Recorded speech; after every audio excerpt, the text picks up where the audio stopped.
మగవాళ్ళు చాలామంది అడుగుతున్న క్వశ్చన్ ఏంటంటే ఇది ఎక్కడ గోలండి ఆవిడకి ఒకవేళ నచ్చకపోతే నీ మీద కేసు పెట్టేస్తాను నా దగ్గరకు వచ్చి రేప్ చేస్తున్నామని అంటే అప్పుడు మేమేమైపోవాలని ఇది ఒక కన్సర్న్ ఆన్సరేనండి. దీని గురించి చాలామంది అడ్వకేట్స్ జెంట్ అడ్వకేట్స్ కానీ లేకపోతే చాలామంది పురుష ఆధిక్య సంఘాలు కొన్ని ఉన్నాయి కదండి, వాళ్ళు భార్య బాధితుల సంఘాలు వాళ్ళు కూడా ట్రోల్ చేశారు. ఏంటంటే అసలే ఉన్న సెక్షన్లు వీళ్ళకి చాలా బలంగా ఉన్నాయండి చట్టాలు. దీనికి తోడు ఇంకా పెళ్ళైన తర్వాత ఇదిగో చూడు బలవంతంగా వాళ్ళ నాన్న ఏదో అమ్మాయి అని చెప్పి పెళ్లి చేస్తాడు. ఈవిడ లోపలికి వచ్చాక గదిలోకి వచ్చాక నువ్వు నన్ను తాకేవంటే నీ మీద కేసు పెట్టేస్తానని అనుకోండి. ఇప్పుడు ఇరుక్కుపోవడానికి అన్ని రకాల ద్వారాలు మూసేసిన పరిస్థితి. ఇప్పుడు నేను కాపురం చేయమని అడగడం కూడా ఒక తప్పైన పరిస్థితి. సో ఈ రకంగా ఎలా తప్పించుకోవాలి అనేది ఒక వర్షన్ ని ఫ్రేమ్ చేశారు. తర్వాత 497 అడల్టరీ స్ట్రక్ డౌన్ చేయడం వల్ల అంటే ఆడవాళ్ళకి భార్యలకు ఒక రకమైన స్వేచ్ఛ వచ్చిందండి. దానివల్ల ఏంటంటే ఒక వివాహిత స్త్రీ తన భర్తతో కాకుండా ఇల్లీగల్ సంబంధాలు పెట్టుకున్నప్పటికీ అది తప్పు కింద కన్సిడర్ చేయరు. అంటే అది తప్పు కాదు, ఆవిడకి ఫ్రీ సెక్స్ అనమాట.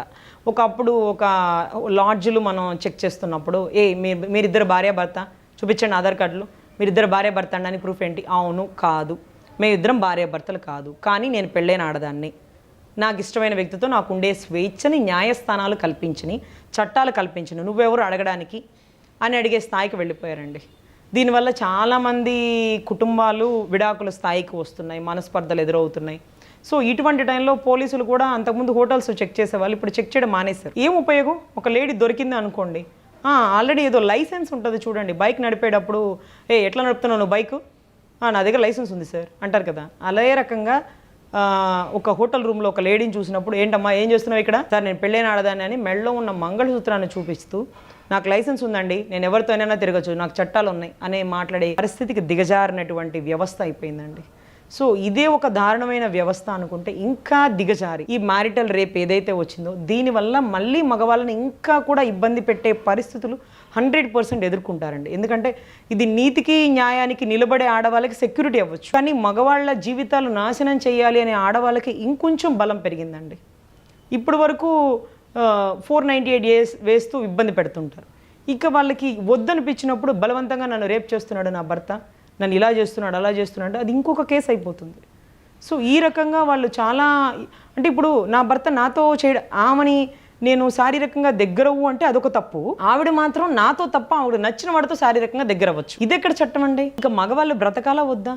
ఇలాంటప్పుడు పెళ్లి చేసుకునేటప్పుడే ఒక మాట తీసుకోవాలి, అమ్మా నేను కనీసం నిన్ను తాగే స్వేచ్ఛ అయినా నాకుందా, లేకపోతే నీతో సంసారం చేసే స్వేచ్ఛ నాకు ఉంది కదా, నేను ఎప్పుడైనా సంసారం చేయాలని అడిగితే నువ్వు దయచేసి నా మీద మ్యారిటల్ రేప్ కేసు పెట్టద్దు అని ఒక 100 రూపాయల స్టాంప్ పేపర్ మీద అగ్రిమెంట్ రాసుకొని చేయాల్సిన పరిస్థితికి దిగజారాల్సి వస్తుందండి. నాకైతే చాలా భయంగా ఉంది. ఈవిడ అసలు ఇష్టమే లేకుండానే చేసుకుంటుంది, లేదా నేను తేడా పడితే ఇరుక్కుపోతాం మేము, నాకేదో భయంగానే ఉంది తాకాలంటే అనే పరిస్థితికి వెళ్ళిపోతున్నారండి. సో ఈ రకమైన ఎలిగేషన్స్ చాలామంది కాల్స్ కూడా చేశారండి. ఒకవేళ పొరపాటున కేసు పెట్టేస్తే ఎలా అంటే ఆవిడ ఇష్టపడే చేసుకున్నాను, ఏమోనండి ఇష్టంగానే ఉంటుంది, మళ్ళీ ఏదైనా తేడా పడింది అనుకోండి రేప్ చేసామని కేసు పెట్టేసి అసలే నన్ను ఏ రకంగా ఇరికించాలని చూస్తుంది. ఈ టైంలో ఈ జడ్జిమెంట్ ఒకటి ముద్రస్టప్ జడ్జిమెంట్ దాపరిచ్చింది నా కర్మకి, నేను ఎట్లా మేడం మరి చెయ్యేయాలా వద్దా, అడిగేస్తే ఓపెన్గా పోతుందేమో అనే ఒక డౌట్స్ చాలామంది అరెస్ట్ చేశారు.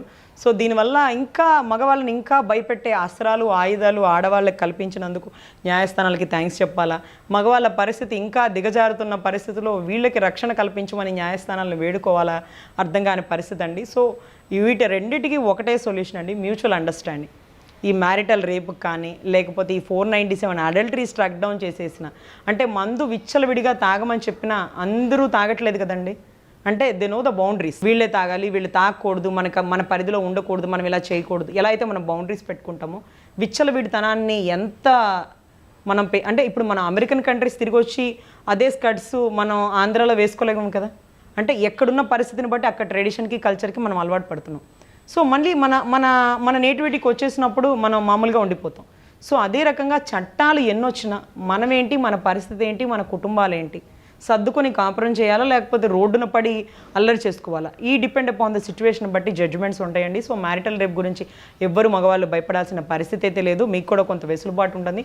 కానీ ఇబ్బంది పెట్టే ఆడవాళ్ళు ఉంటే మాత్రం యూ ప్లీజ్ బీ కేర్ఫుల్. ఇది కూడా ఒక చట్టం, ఇది కూడా పనిష్మెంట్, అనవసరంగా ఇంకా కూడా అలరయ్యే పరిస్థితి, దౌర్భాగ్య పరిస్థితిని కూడా ఎదుర్కోవాల్సి వస్తుందండి. సో చాలా కేర్ఫుల్గా ముందే మాట్లాడుకోండి. పెళ్ళికి ముందే ఆవిడకి ఇష్టం ఉన్నా ఇష్టం లేకపోయినా కనుక్కోండి, ఇష్టం ఉండే చేసుకుంటున్నారు కదా. సో ఒకవేళ చేసుకోకపోతే ఆవిడ ఏ కేసులైనా పెట్టేసే అవకాశం ఉంటుంది. మీరు చాలా జాగ్రత్తగా ఉండాల్సిన పరిస్థితులు ఎదుర్కోవాలి.